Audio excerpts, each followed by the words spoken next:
Ang video po natin ngayon ay para sa mga gustong kumuha ng SSS number or maging miyembro ng SSS. Especially sa ating mga first-time job seeker kasi kailangan nila ito pag nag-apply sila ng trabaho. So una, punta tayo dito sa website ng SSS which is www.sss.gov.ph.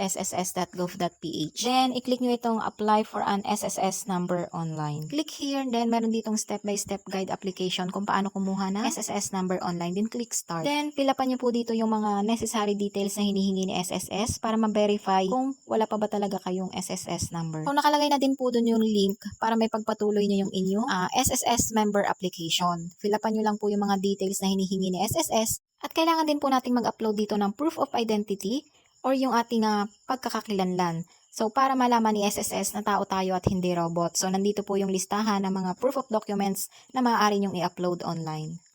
Mangyari lamang pong i-check nating mabuti yung mga detalye, information at mga spelling na inilagay natin dito sa ating application. Kasi